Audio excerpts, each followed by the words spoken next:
Well, thank you so much to everyone that made.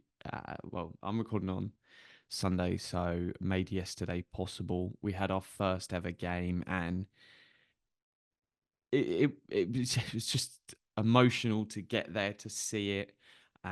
Obviously, wasn't the result that we all dreamed of, but hey, we were playing Canvey Island. They're six, five, six leagues higher than we're 5 leagues than we're gonna go in probably. Um, and that there's always going to be a difference in talent, but we'd rather have someone big down, kick it off in style. It'd be like Southend playing West Ham, in all honesty, something like that. You're not going to be upset as Southend if you lose to West Ham. Um, so it's one that the result was irrelevant, um, but it was just such a special day. And thank you to everyone that's made it possible. Just it could be someone who's just become an owner, someone that's just volunteered. To you, it might seem like a small thing. To us, it means the absolute world. Um, we crossed 225 owners about 12 hours before kickoff. Um, just incredible stuff. We feel so blessed. Was incredibly grateful, and yeah, exciting times ahead. So just thank you, and I hope you all had a great time. I spoke to so many people around the ground and who was there, and everyone was just really happy that football's back. It's our own team, and the only way is up. We're going to get into league. So we're due to find out what league we're in this week. So we'll have an update soon. We're going to go with the Essex and Suffolk Border League. They're coming for a ground inspection on Wednesday, and then they will notify us after that and say, "Hey, this is the division, etc. We're going to put you in." So just keen to have that process and find out where we are. But it's just I, we were sat around this dining room table in the last end of September, and there was ideas on a piece of paper, and to see it actually out there looking phenomenal. And another thank you to Gary Brownlee and the team at Wildcrest Sports and Country Club. They have done wonders. Um, Stuff like, hey, the dugouts get nicked, which he helped move them over. So we got a kind offer through John Coventry for dugouts. Gary was the one that said, "Hey, I can get them moved for you." So he helped move them over. And then when they got nicked, it was like, "Don't worry, guys, I'll help you. We'll get this sorted." Bought all the wood and everything, the felt for the tops, the paint, and get them in and looking fantastic. So just phenomenal.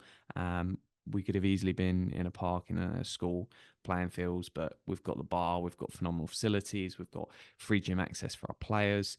There's just so many things that are possible because of him and the work that his team do. So massive shout out to Gary. Continues to be one of the shining lights and allowing us to do what we currently do as a football club, and then working with him to get the floodlights moved over, to get stands moved over. The aim's to do that all after the first season.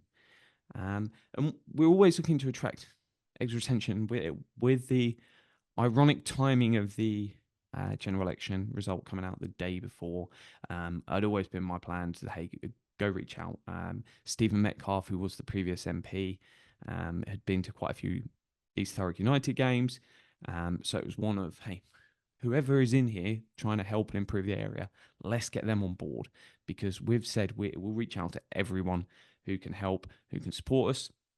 In all honesty, with how you look at the betting markets, everything, we're expecting a Labour MP. That didn't happen. So, hey, it wasn't Stephen Metcalfe I needed to reach out to. It wasn't. It was the new MP that we got for the area, James Murdoch, and reached out and just said, hey, we've got a first football game tomorrow. Do you want to come? And that obviously escalated to Nigel Farage coming down and everything there. But the plan was whoever became the MP, I wanted to reach out and invite them. Who knows? They could have easily had things on 2 days after a general election campaign, but we will contact everyone and work with everyone. And yeah, thank you for them for coming. Hey, lots of extra publicity. Hopefully, get some owners out of that. I'm really keen to hopefully see as people sort of Liam, who does our social media, was like, "Hey, look, we just keep getting loads and more followers, so it's certainly putting more eyeballs on the club. So beneficial for us there, and hopefully one where start live streaming games, things like that.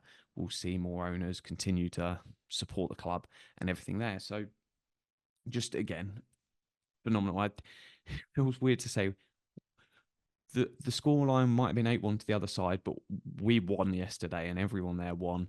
And yeah, they're a classy team, can be. They're going to be seventh. Well, they're in seventh tier of English football next year in the Isthmian Prem, and we wish them all the best. Hopefully, down the line, that's a level that we aspire to be at. So who knows? 10 years time, we could be playing them in league football. But we've got growth. It's a good group of players. There's some talent there, and they'll continue to get better. It's the first time they've ever played a game of football together as a squad, so that's going to take time to gel, and that's why these friendlies. So the most important friendlies are the final two. So the first three are bigger teams. You've got hashtag coming up. You've got Grays coming up. Obviously, much more established. Whereas those final two, your Pitsea Athletic and your Old South Indians, that's the level of football where we want to be competing. So hopefully we're competitive in those. And hey, if we win those two but lose the other three, that's a good sign of, hey, we're not as good as teams that are 4, 5, 6 leagues higher than us, but we can beat teams that are at our level. So don't be downhearted. 8-1 is what it is. I thought our goalie actually did pulled off some really nice saves, especially in the first half. So yeah, coming together really good.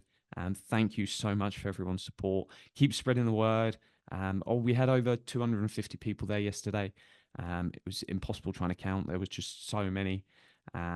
But that's a great problem to have, that there's so many people you can't count them all. So amazing turnout. We were hoping it wasn't going to be wet and windy, but it was wet and windy, and you just take it as you get it. So thank you everyone for coming. Up the rocks, and let's keep this ball rolling, because we're not ready to stop.